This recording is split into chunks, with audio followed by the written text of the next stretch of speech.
रचना के ससुराल आते ही उसकी बड़ी ननद सविता ने उसे ताना देते हुए अपनी माँ से कहा कि माँ, तुमने क्या देखकर भाई की शादी की है। वहाँ ना तो हमारा स्वागत ढंग से हुआ और ना ही खाना अच्छा था। मेरे ससुराल वाले तो मुंह दबाकर हंस रहे थे। कोई बात नहीं बेटी, अब सबके बीच में तमाशा मत बनाओ, बाद में बात करेंगे।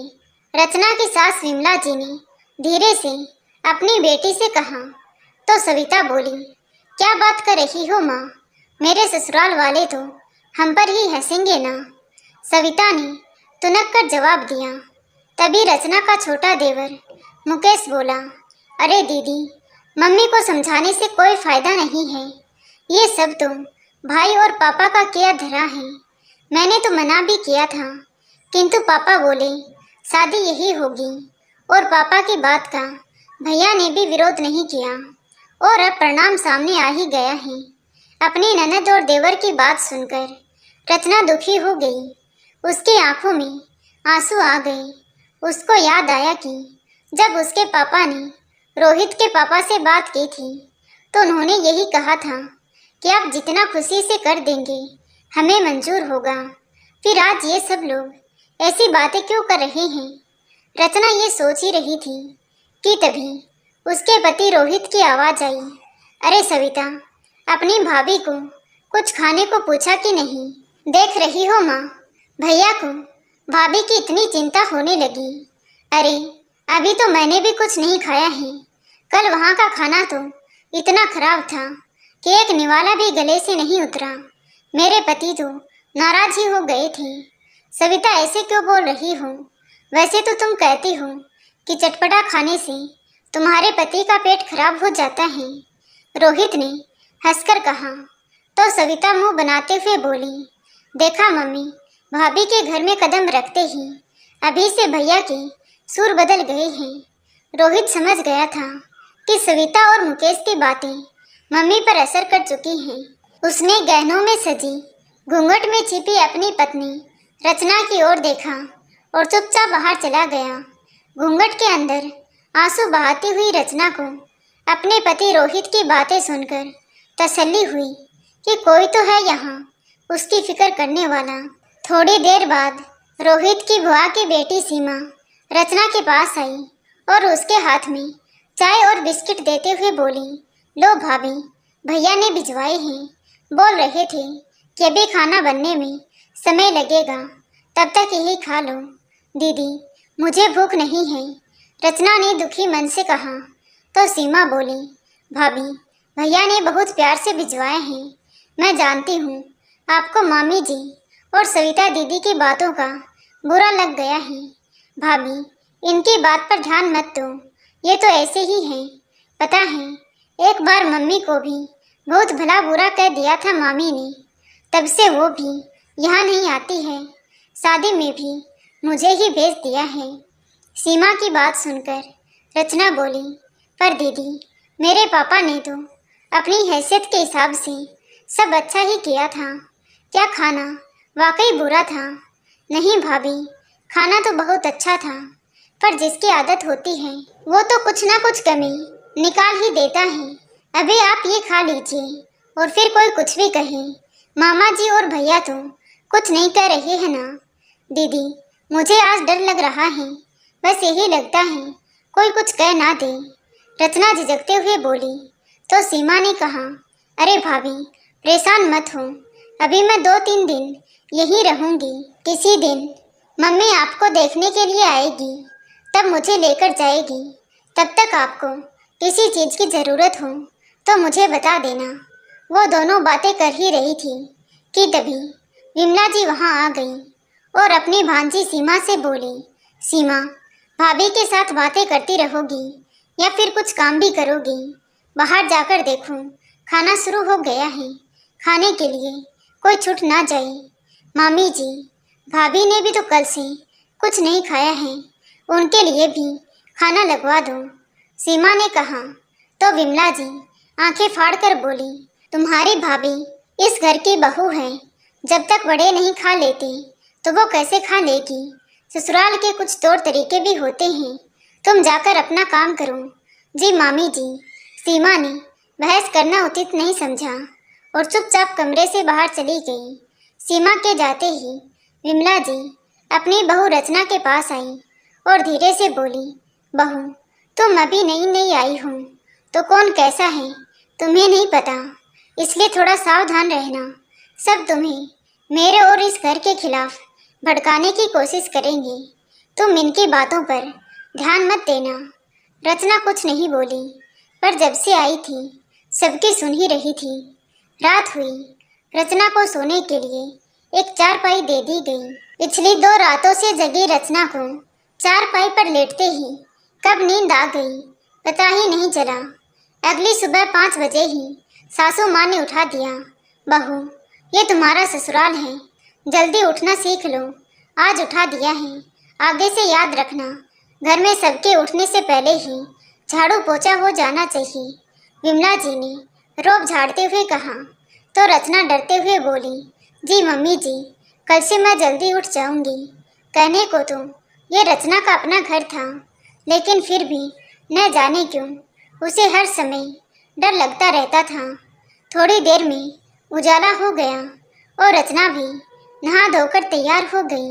अकेले कमरे में समझ नहीं आ रहा था कि क्या करे और कमरे से बाहर निकलने की उसकी हिम्मत नहीं थी।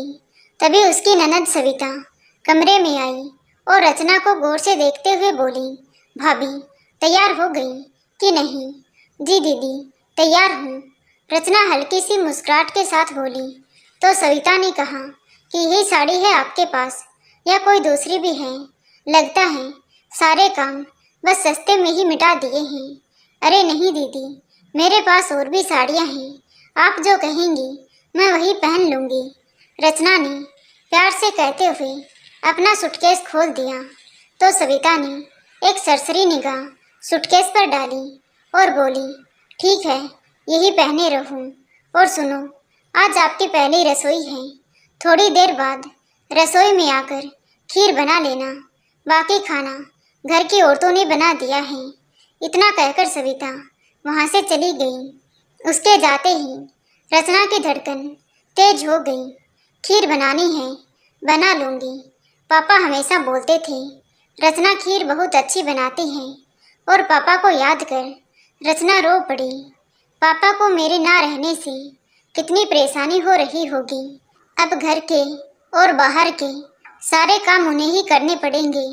मम्मी भी तो मेरे बिना बाजार नहीं जाती थी और मेरा छोटा भाई कितना अकेला हो गया होगा। अपने घर वालों को याद कर रचना रोती जा रही थी। तभी सीमा वहाँ आ गई। अरे भाभी तुम रो क्यों रही हो?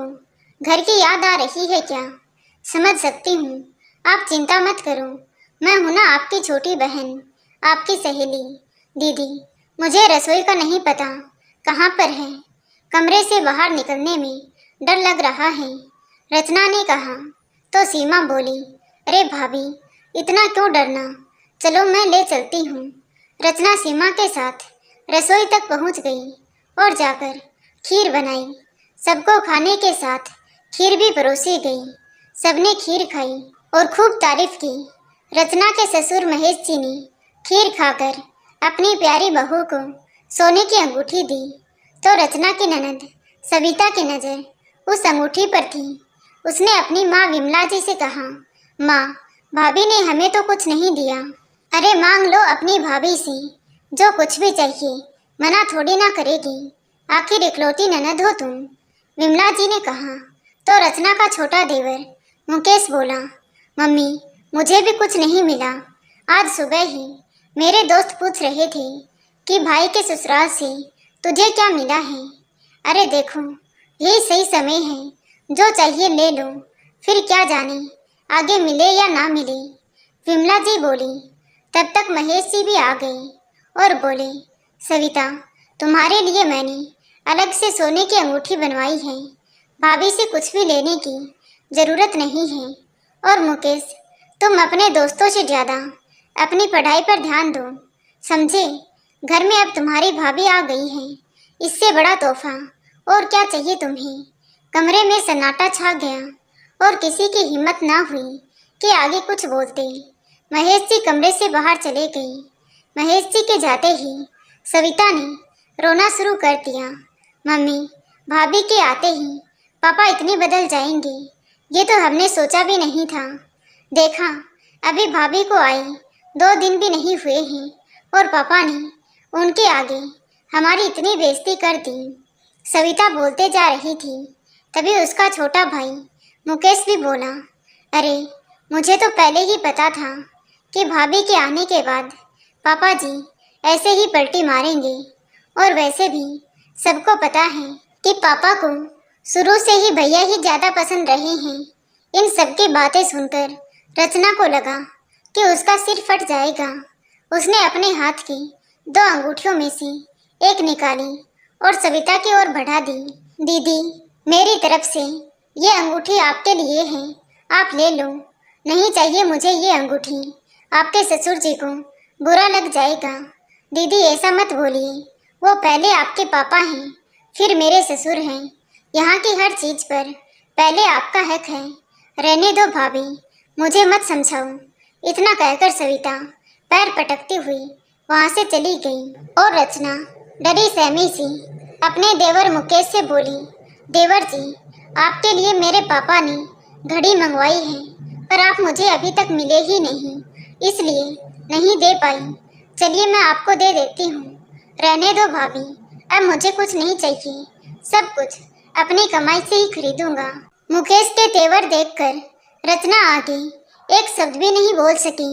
वहीं दूसरे कमरे के दरवाजे पर खड़ा रोहित सारा तमाशा देख रहा था। वो उदास मन से घर से बाहर निकल गया। रात के 10 बजे विमला जी की आवाज़ आई, सीमा, अपनी भाभी को उनके कमरे में पहुंचा दो। तो सीमा रचना को उसके कमरे तक छोड़ आई। रोहित वहां पर पहले से ही मौजूद था। उसने रचना से कहा, रचना, मैं तुमसे वादा करता हूँ कि तुम्हें इस कमरे में आकर हमेशा प्यार और सुकून ही मिलेगा।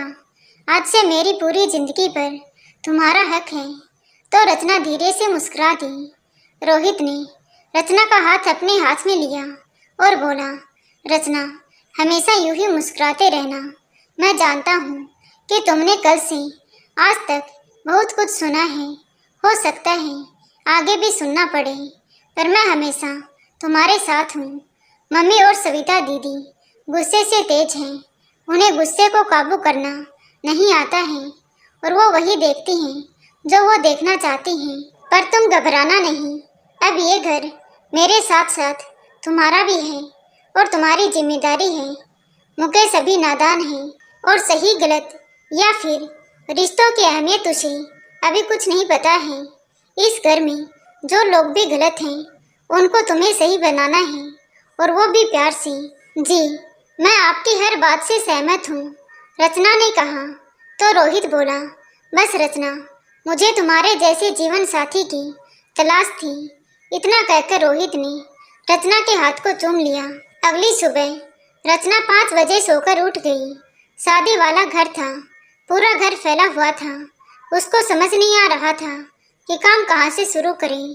फिर भी उसको जैसा समझ आया, पूरे घर को झाड़ू पोछा करके, साफ सफाई करके, नहा धोकर सभी के लिए नाश्ते की तैयारी की। अभी तक सब सो ही रहे थे। वो जाकर अपने कमरे में बैठ गई और सबके उठने का इंतजार करने लगी। तभी उसकी ननद सविता की आवाज़ आई, मम्मी, इतनी सुबह सुबह नींद खराब कर दी। मेरे कमरे में पोछा लगाने को किसने कहा था? कितना गीला पोछा लगाया है। बेटा, पंखा चालू कर ले। अब ये सब भी मुझे ही सिखाना पड़ेगा। आवाज़ सुनकर रोहित की भी नींद टूट गई और रचना भी कमरे से बाहर आ गई। क्या हुआ दीदी? रचना ने डरते हुए कहा। तो सविता चिल्लाते हुए बोली, जो कमरे में गंगा यमुना बहाई है उसकी बात हो रही है। रचना ने कमरे की फर्श पर नजर डाली और बोली, अभी सूख जाएगा दीदी और आगे से मैं आपकी बात याद रखूंगी। कहकर सविता किचन में नाश्ता बनाने चली गई। थोड़ी देर बाद सीमा वहां आई और रचना से बोली, भाभी, मुझे भी बता दीजिए क्या काम करना है। तो रचना ने मुस्कुराते हुए कहा, कुछ नहीं करना दीदी, सारा काम हो गया है। आप भी नाश्ता कर लीजिए। ठीक है भाभी, आपके साथ ही कर लूँगी।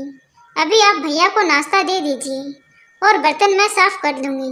रचना नाश्ता लेकर अपने कमरे में पहुँची तो रोहित भी नहा धोकर तैयार हो चुका था और रचना का ही इंतजार कर रहा था।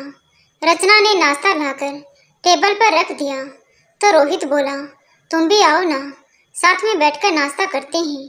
तो रचना बोली, नहीं जी, अभी घर में नाश्ते के लिए कई लोग बाकी हैं, तुम भी तो सुबह से लगी हो। कहते हुए रोहित ने एक निवाला रचना के मुंह में दे दिया। तभी वहाँ उसकी बहन सविता आ गई और बोली, भैया आपको पापा बुला रहे हैं। ठीक है, तुम चलो, मैं आता हूँ। सविता नीचे तो चली गई, पर रसोई में जाकर उसने अपनी माँ विमला जी के आगे हंगामा खड़ा कर दिया। देखा माँ, अभी हम भूखे ही पड़े हैं और भाभी वहाँ भैया के साथ पेट पूजा कर रही है। क्या करें बेटा, समय बहुत खराब है, समझ में नहीं आता इसको क्या क्या सिखाना पड़ेगा। तभी वहाँ रचना आ गई तो विमला जी उस पर भड़कते हुए बोली, बहू थोड़ी बहुत तो शर्म करो। ऊपर जाकर अपने पति के साथ खाना खाने लगी। यह भी नहीं देखा कि घर में बड़े लोग अभी भूखे बैठे हैं। आज के बाद अगर तुझे रोहित के साथ खाना खाते देख लिया तो मुझसे बुरा कोई नहीं होगा। नहीं मम्मी जी, मैंने खाना नहीं खाया, वो तो तुम्हारे बेटे ने ज़बरदस्ती एक निवाला दे दिया था। अच्छा, मेरी बेटी झूठ बोल रही है क्या? बड़ी आई मुझसे झूठ बोलने वाली। बड़बड़ाते हुए विमला जी बाहर चली गई। रचना वहीं बैठकर आंसू बहाती रही। शाम को सविता का पति उसे लेने के लिए आ गया तो सविता अपने ससुराल चली गई। अगले दिन सुबह रोहित की बुआ सुमित्रा जी अपनी बेटी सीमा को लेने आई। रचना को देखकर विमला जी से बोली, भाभी आपकी बहू तो बहुत सुंदर है।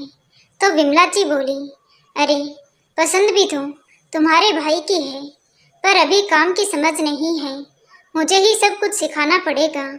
अगले दिन सुमित्रा बुआ सीमा को लेकर चली गई। जाते समय विमला जी ने सुमित्रा जी को एक साड़ी और सीमा को 100 रुपये दिए, जो कि रिश्तों को देखते हुए बहुत कम थे। आखिर सीमा ही थी जिसने शादी के 7 दिन पहले से आकर घर का सारा काम संभाला था। उनके चलते चलते रचना ने रोहित से पूछकर एक साड़ी बुआ को और 500 रुपये सीमा को पकड़ा दिए।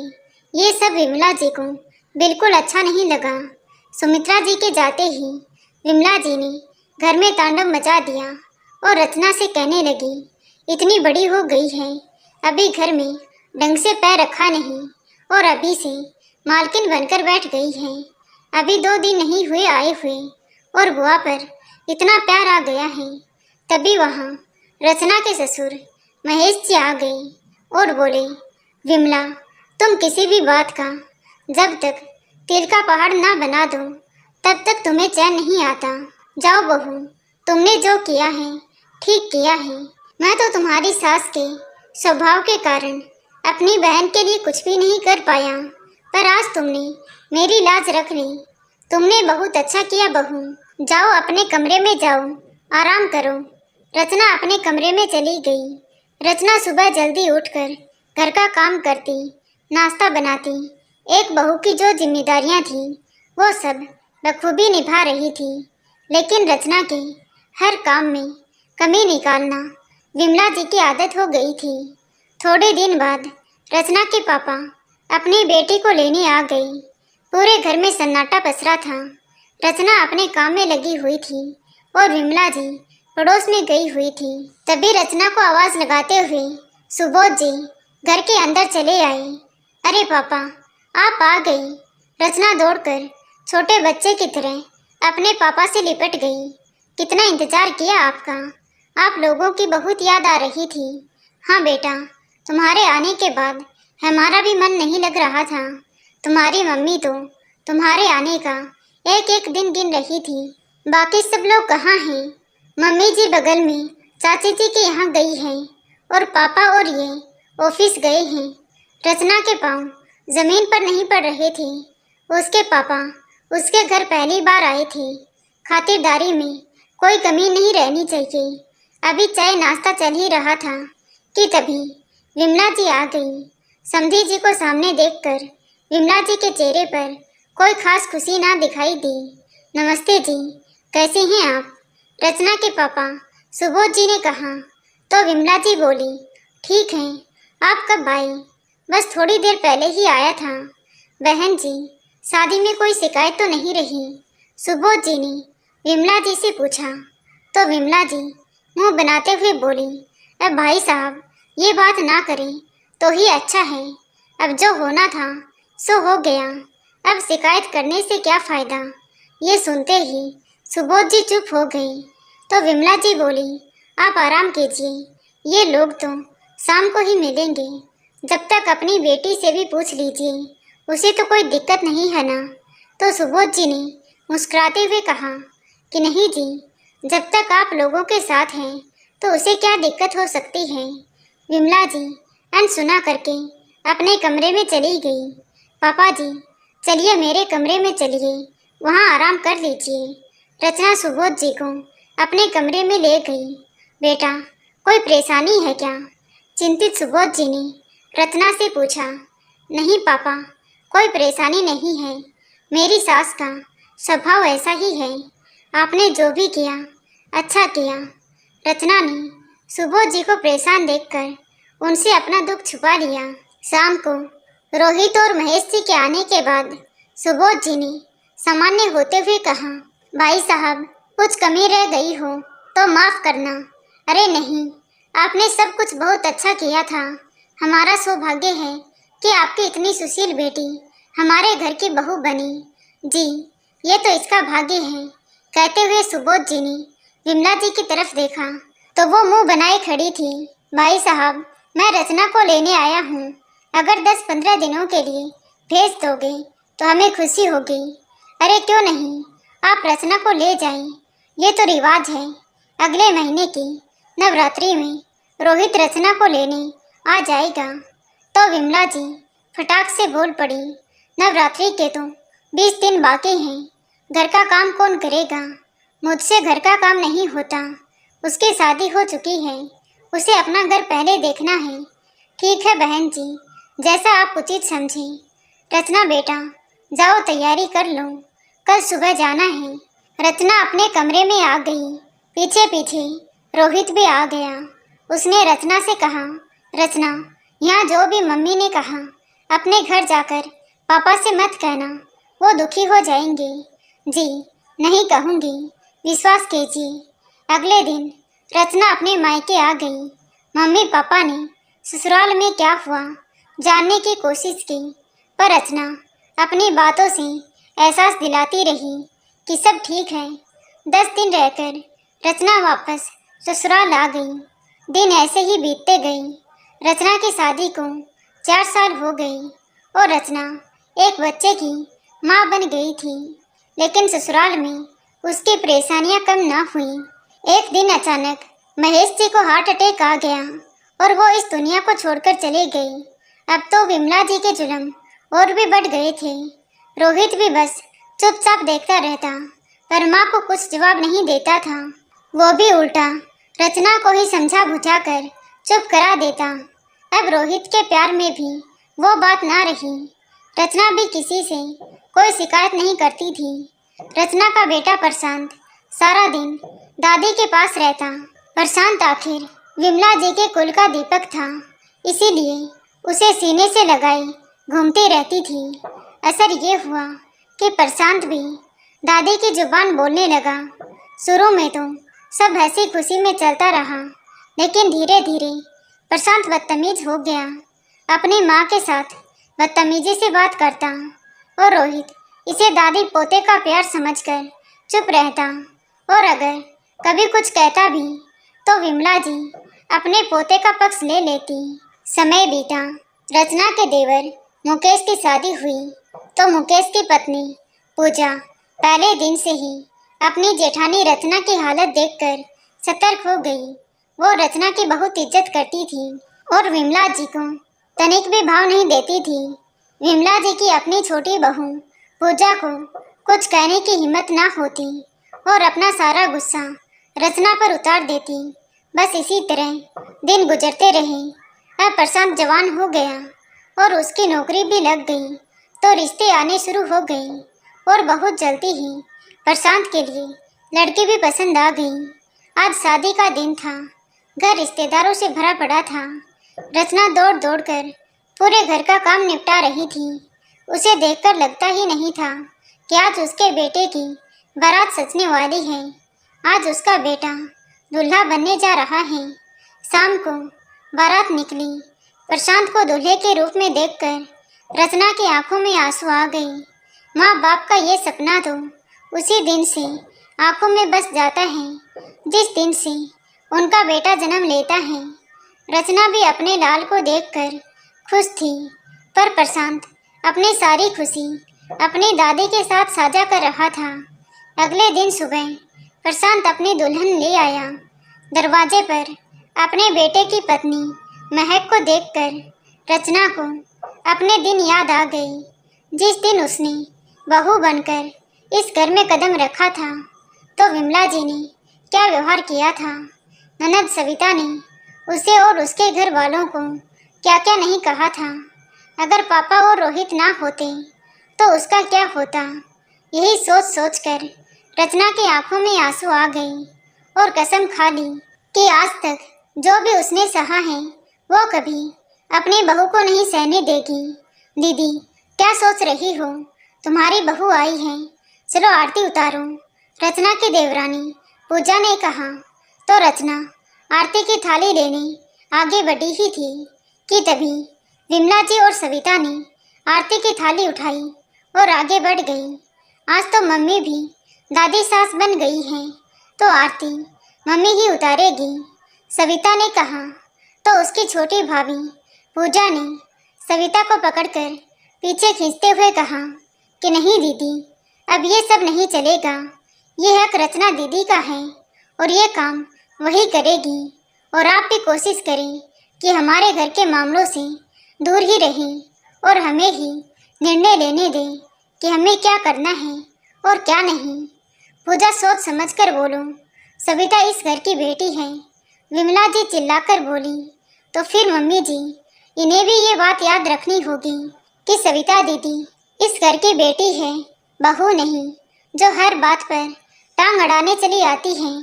इतना कहकर पूजा ने अपनी जेठानी रचना से कहा, रचना दीदी सोच क्या रही हो। प्रशांत और महक दरवाजे पर अंदर आने का इंतजार कर रही हैं। कहते हुए पूजा ने एक हाथ में थाली लेकर और दूसरे हाथ से रचना को खींचते हुए बाहर की ओर चल दी। विमला जी और सविता उन्हें देखती ही रह गई। रचना ने बहू की आरती उतारी और उसे अंदर ले आई।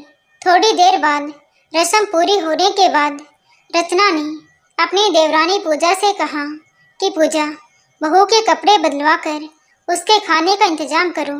जी दीदी कहकर पूजा जैसे ही आंगन की तरफ आई तो देखा कि प्रशांत विमला जी और सविता के पास बैठा हुआ था। पूजा को देखते ही प्रशांत बोला, चाची जी मम्मी कहाँ हैं? क्यों, क्या हुआ बेटा? मुझे उनसे बात करनी है। उन्होंने बुआ और दादी से ऐसी बातें क्यों की? तो पूजा बोली, बुआ और दादी से बातें मैंने की थी, तुम्हारी मम्मी ने नहीं। तुम्हें जो पूछना है मुझसे पूछो। चाची जी आपको कभी मम्मी की गलती नहीं दिखाई देती? प्रशांत ने झल्लाकर कहा। तो पूजा बोली, गलती की तो बात मत कर बेटा, मुझे भी दीदी शुरू से ही गलत लगी जो इन सब की बातें सुनते आ रही हैं। कहकर पूजा महक के लिए खाना लेने चली गई। अगले दिन लगभग सारे रिश्तेदार चले गए। सब कुछ सामान्य था। बहू की मुंह दिखाई की रस्म भी हो गई। 2 दिन बाद सुबह सुबह जब पूजा की नींद खुली तो रसोई में खटर पटर की आवाज़ें आ रही थी। घड़ी में 5 बज रहे थे।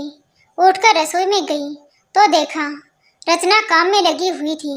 दीदी अब आप रसोई में क्या कर रही हैं? अब आपके आराम करने के दिन हैं, छोड़िए ये काम, अब से ये महक की जिम्मेदारी है, पूजा ने कहा। तो रचना बोली, अरे तो क्या हुआ, एकदम से सारी जिम्मेदारी डालना भी तो ठीक नहीं है। अभी अभी तो शादी हुई है, नई नई आई है, फिर अभी से उसे बंधन में क्यों रखना। पर दीदी, पूजा कुछ बोलती उससे पहले ही रचना ने कहा, अरे तुम हो ना मेरे साथ, तुम भी तो इस घर में एक दिन नई आई थी और तुमने ही मुझे सबसे ज़्यादा समझा। ठीक है दीदी, मैं तो हमेशा आपके साथ ही हूँ। महक 8 बजे सोकर उठी, तब तक नाश्ता पानी सब हो चुका था। दीदी, बहू को इतना आराम देना भी ठीक नहीं है, इतना आराम तो हमने भी कभी नहीं किया, पूजा ने कहा। तो रचना भी मुस्कुरा दी। महक भी सास के प्यार का खूब फायदा उठाती, जब मन होता सोती, जब मन होता तो जागती। रचना पहले की तरह सारा दिन काम में लगी रहती। धीरे धीरे रचना की स्थिति एक नौकरानी की तरह हो गई और इस बात का असर ये हुआ कि हर कोई छोटी बड़ी बात पर रचना को ही झड़क देता, पर वो तो बहुत पहले ही पत्थर की हो चुकी थी। रोहित को भी बस अपने काम से ही मतलब था। जिसने जीवन भर साथ निभाने का वादा किया था, वो भी अब समय के साथ साथ दूर होते जा रहा था। अगले दिन घर में सत्यनारायण की पूजा थी, तो सविता भी आई हुई थी। पंडित जी भी आ चुके थे। पूजा में प्रशांत और महक को बैठना था, तो रचना ने महक को आवाज़ लगाई, महक बेटा जल्दी बाहर आओ, पूजा का समय हो गया है। पर महक ने कोई जवाब नहीं दिया। महक जल्दी करो, रचना ने फिर से आवाज़ लगाई, तो महक झल्लाते हुए बोली, क्यों घर सर पर उठा रखा है, एक बार में सुन लिया। महक कैसे जवाब दे रही हो, वो तुम्हारी सास है, माँ के समान है। पूजा ने सबकी ओर देखते हुए धीरे से कहा, चाची जी आप चुप रहिए, ये मेरे और मेरी सास के बीच की बात है। महक को इस तरह बोलते देख रचना की आंखों में आंसू आ गए। दीदी, क्या आप अब भी चुप रहेंगी, पूजा ने रोते हुए रचना से कहा। तो महक बीच में ही बोल पड़ी, मम्मी जी तो हमेशा चुप ही रहती हैं, सारी आग तो आप ही लगाती हैं। रोहित के मुंह से भी कुछ ना निकला और घर के बाहर जाने लगा। रोहित को बिना कुछ बोले जाते देख उसके छोटे भाई मुकेश को बहुत गुस्सा आया। उसने कहा, बस और एक शब्द नहीं, तुम भैया भाभी से चाहे जैसी भी बातें करो, पर पूजा के साथ बदतमीजी मैं बिल्कुल बर्दाश्त नहीं करूँगा। सारी जिंदगी मेरी पत्नी ने रचना भाभी का साथ दिया, किसी ने भी रचना भाभी को कुछ भी कहा तो पूजा ढाल बनकर खड़ी थी। पर अब नहीं, चलो पूजा, अब हम इस घर में नहीं रहेंगे, क्योंकि भाभी तो सही गलत की परिभाषा ही भूल चुकी हैं। सारी जिंदगी तुमने इनका साथ दिया और आज बदले में ये मिला है तुम्हें। पूजा रोते हुए अपने कमरे में जाने लगी, तो रचना ने कहा कि रुको पूजा। अभी रचना कुछ बोलती उससे पहले ही उसकी ननद सविता बोल पड़ी, अभी और क्या तमाशा बनाएगी यहाँ पर। बस सविता दीदी, अब और नहीं, मैंने सारी जिंदगी तुम्हारी इज्जत की, इसका मतलब ये नहीं कि मुझे कुछ बुरा नहीं लगता। पहले दिन से ही मैंने तुम्हें बड़ी बहन की तरह माना और आपने मेरी भावनाओं का गलत फ़ायदा उठाया। आप सारी जिंदगी मम्मी को मेरे खिलाफ भड़काती रही, मैं सब कुछ सुनती रही, सब कुछ समझती रही, कभी आपको या आपके किसी सदस्य को जवाब नहीं दिया। पता है क्यों? क्योंकि मैंने तुम्हारे भैया से पहले दिन ही वादा किया था कि चाहे कोई कुछ भी कहे मैं चुप रहूँगी, घर में कभी कलह नहीं होने दूँगी। आपके भैया ने भी मुझसे वादा किया था कि इसके बदले में वो मुझे बहुत प्यार देंगे। प्यार तो दिया, पर माँ बहन को सम्मान देते देते वो मुझे सम्मान देना भूल गए। घर में एक पति ही होता है जो चाहे तो अपनी पत्नी को घर के बाकी सदस्यों से सम्मान दिलवा सकता है, और यदि पति ही अपनी पत्नी की परवाह नहीं करता तो बाकी रिश्ते भी उस पर हावी हो जाते हैं। मेरे साथ भी यही हुआ। मम्मी जी, मैंने आपको कभी कोई शिकायत का मौका नहीं दिया, लेकिन इतने सालों में आपको कभी मेरे ऊपर प्यार नहीं आया। प्यार ना सही, थोड़ी सी दया ही दिखा देती। मैंने रोहित को हमेशा घर के मामलों से दूर रखा और धीरे धीरे वही मेरे से दूर होते चले गए। प्रशांत को जन्म देकर भी कभी मुझे लगा ही नहीं कि मैं उसकी माँ हूँ। सोचा था मैं ना सही, मेरा बच्चा तो आपको प्यारा है, आप उसे प्यार करती हैं। मैं खुश रही, लेकिन धीरे धीरे वो भी मुझसे दूर हो गया। मेरी देवरानी पूजा के आने से मुझे एक सहेली मिली, एक रिश्ता मिला जिसने मुझे मान सम्मान दिया, प्यार दिया। उसने मुझे बहुत बदलना चाहा, पर मैं ही खुद को नहीं बदल पाई। बहू अच्छी नहीं थी, सोचा सास अच्छी बन जाऊंगी। महक ने जब घर की दहलीज पर कदम रखा था तो मैंने सोच लिया था कि जो प्यार मुझे नहीं मिला वो मैं महक को दूंगी। वो इस घर में पूरी आज़ादी के साथ रहेगी और उसको मैंने किसी भी बात के लिए कोई दबाव नहीं दिया। मैंने कभी भी उसको बहू नहीं बेटी समझा है, पर उसने भी मेरे प्यार और मेरी सोच का गलत फ़ायदा उठाया। आज उसने तेज आवाज़ में बात करके ये साबित कर दिया कि मैं तब भी गलत थी और आज भी गलत हूँ। जब मैं बहू थी तो सास की नज़र में गलत थी, और आज जब मैं सास हूँ तो बहू की नज़र में गलत हो गई। नहीं मम्मी जी, हर बार गलती मेरी नहीं है। अब बस बहुत हुआ। मैं तुम सबके लिए कठपुतली नहीं हूँ जो तुम अपने इशारों पर मुझे नचाते रहोगे। रचना की बात सुनकर उसकी ननद सविता बोली, देखा मम्मी, बरसों बाद जुबान खुली है तो कितना जहर उगल रही है। बस सविता, बहुत हुआ, आज तक मैंने कुछ नहीं कहा। रोहित ने कहा, जो कि दरवाजे के पीछे से रचना की बातें सुन रहा था।